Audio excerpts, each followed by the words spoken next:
최근에 한 달에 1,000만 원 정도씩 벌던 사장님이 폐업을 하셨어요. 1,000만 원씩 벌었지만 폐업한 이유가 몇 가지 있거든요. 여러분 좀 궁금하지 않으세요? 식당으로 한 달에 1,000만 원씩 버시는데 왜 폐업을 하셨을까? 그 이유에 대해서 제가 3가지로 좀 전달을 드릴 수 있도록 하겠습니다. 우선 첫 번째는요, 아마 많은 분들이 고민하고 걱정하시는 부분들일 것 같긴 한데요, 직원을 채용하지 못해서 폐업을 하셨습니다. 그분이 하시던 가게가 총 3개였어요. 이 3곳 다 채용이 힘들어서 폐업을 결정을 하신 겁니다. 대한민국의 식당 채용에 대한 어떤 문제점들이 굉장히 많습니다. 식당을 하시는 분들은 다들 공감을 하실 텐데요, 최저임금이 올랐잖아요. 최저임금만 받고 일하고 싶은 사람들이 이제는 없어요. 생각을 해보면 당연한 것 같아요. 왜냐하면 식당은 어느 정도 고강도의 일을 해야 되는 부분들이 있고 근무 여건이 그렇게 좋진 않습니다. 특히나 젊은 친구들 같은 경우는 일하기 싫어하는 조건 자체가 고깃집에서 고기를 다 구워줘야 된다든지 주방에서 겨울에는 춥고 여름에는 덥고 그런 일들을 하기 싫어하는 거죠. 그래서 오히려 식당보다는 카페로 좀 몰리는 경향도 있고 그런 어떤 문제점들이 계속해서 생겨나고 있어요. 그리고 식당 자체를 본인의 직업이라고 생각을 하질 못해요.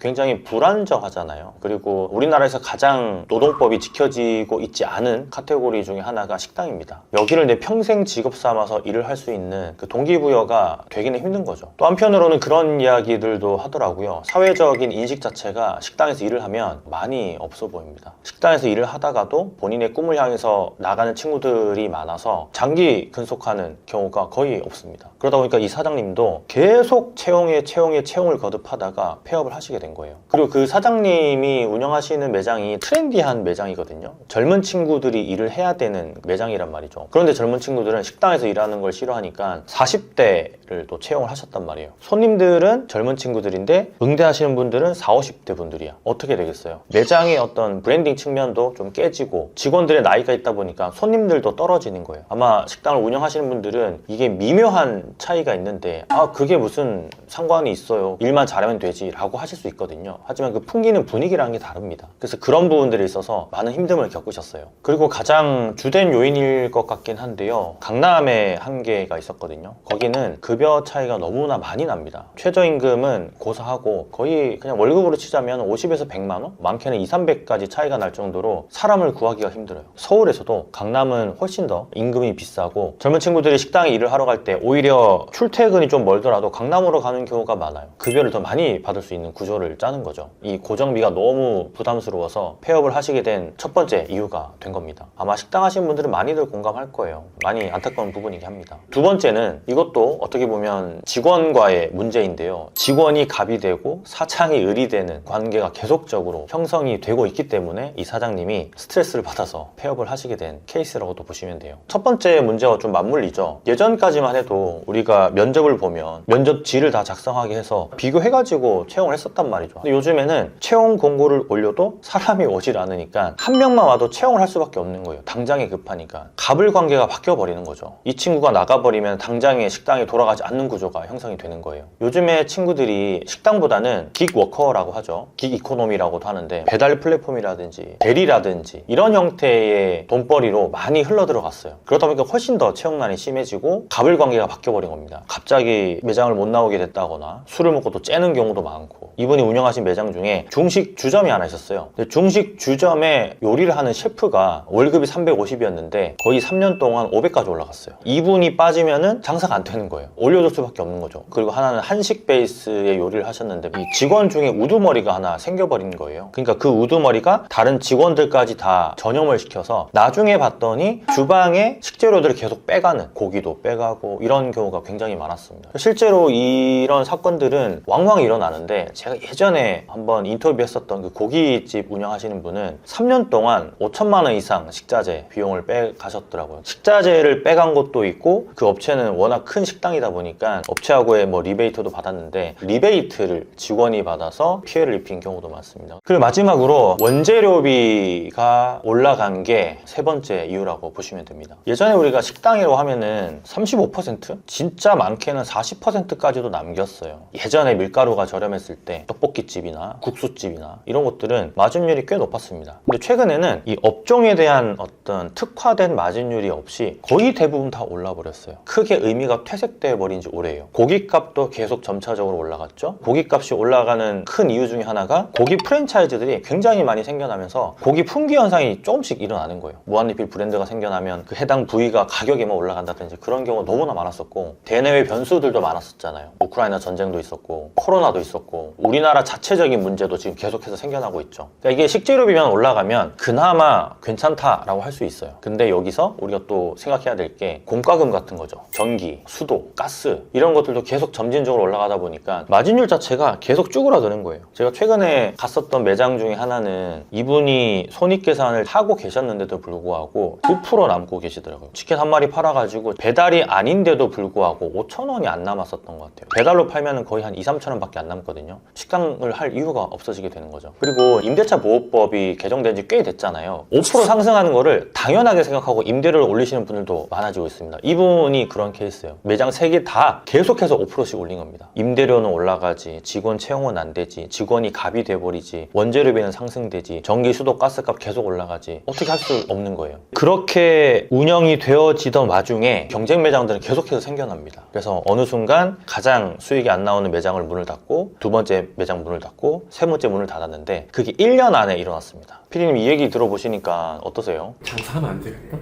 그쵸. 아마 이 영상을 보시는 분들도 그러면은 장사 누가 하냐, 장사 아무도 안 하지, 뭐 이렇게 생각하실 수가 있는데, 지금 장사로 돈을 버시는 분들이 있다는 건 알고 계시죠? 그게 우리가 명확하게 짚어야 될 포인트입니다. 그분들이 어떻게 장사를 하는지를 아셔야 됩니다. 장사라는 거는 어쨌든 사업의 일환이고, 사업을 할 수 있는 구조를 짜고 나서 장사를 하는 게 맞거든요. 그래서 처음부터 기획을 할 때 내가 뭐를 얼만큼 이렇게 팔면 얼마가 남네 라는 가설을 무조건 세워봐야 돼요. 이미 장사를 하고 있는데 그런 구조를 어떻게 바꾸냐라고 생각을 하실 수도 있어요. 그 부분도 해결점이 있습니다. 예를 들면 우리가 식당을 하면서 나가는 비용 같은 것들을 하나하나 세분화해가지고 파악을 해보시면 내가 어디에서 비용을 아껴야 되는지 알 수 있거든요. 근데 그런 부분들을 전혀 모르고 장사하시는 분들이 많아요. 최근에 제가 컨설팅을 하나 맡게 돼서 그분이 해장국을 파시거든요. 근데 한 달에 7,000에서 8,000 정도를 팔아요. 퍼주는 스타일이셔서 한 1,500만 원 남는다고 생각을 하시고 계속 장사를 해오고 계셨어요. 근데 제가 가서 하나하나 따지고 보니까 1,500만 원이 아니고 620만 원 정도 남고 계시더라고요. 근데 생각해보세요. 7, 8천을 팔고 620만 원 나오면